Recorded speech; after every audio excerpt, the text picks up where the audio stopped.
Alright, so I said I was going to do this video on pants pertaining to women. So the verse you see that I have posted up here, understand where Moshé is talking about this, or Moses is talking about this in Deuteronomy. The word that he's using for pertains that you see in this verse, understand that that word pertains to a man. It's ultimately going to go back to a carrying vessel. So in this specific verse, he's not exactly referencing clothes the way that it's commonly taught in the camps, and then, you know, a lot of these so-called Hebrew Israelite communities. Yeah, man, they teaching it wrong because they're not teaching it from the real Hebraic perspective. So the word kala, it can mean several things, but it mainly goes back to the idea of a vessel that is prepared and made ready for the carrying of either a weapon or just some type of tool, some type of tool or utensil that's used for work in the repairing or the building of something, if it's not specifically a carrying vessel for an instrument or a weapon of war. So again, the idea of modesty is, and being set apart is, you know, all throughout the Torah. But this specific verse is the verse that a lot of people misuse to tell women, hey, you in sin if you wear pants. That's falsehood.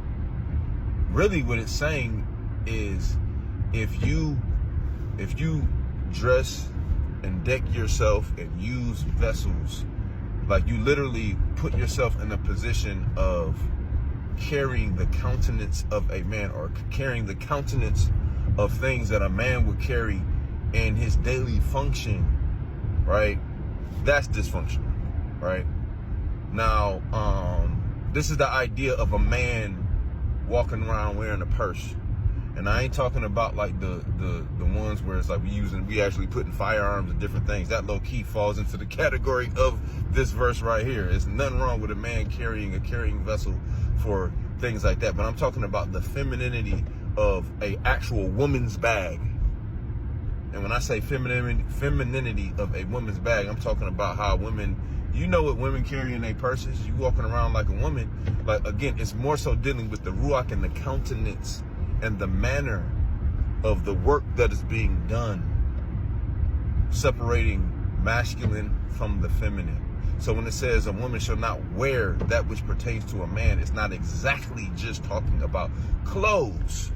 It's mainly talking about, like I said, this carrying vessel. The kala is the word that's actually being used in this verse. So do with that what you will, right? If you still want to say women are in sin for wearing pants, and I just explain to you what this word and this verse actually means, hey, have at it. You know, it is what it is. I ain't here to convince you with nothing but other than what the truth is behind that. Now, in addition to that, I want to put this out here. Nobody, when I say nobody, during this time period between, I don't know, 18 something BC and, I don't know, 16 something BC, when this was actually going on, nobody was wearing pants, not even the men. We were wearing something called a tunic. Look it up. It's called a tunic.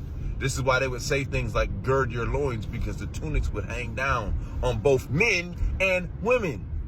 So really, that argument of what I'm telling you right now, you can look it up, do your Google search, your history, and you can see that pants was not really a thing really until the Europeans got involved with certain things.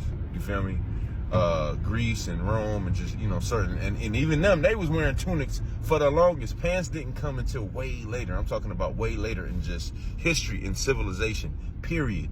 Right? So again, this is not necessarily a dig at the Europeans. I'm just giving you history of when pants showed up on the picture in the world, period.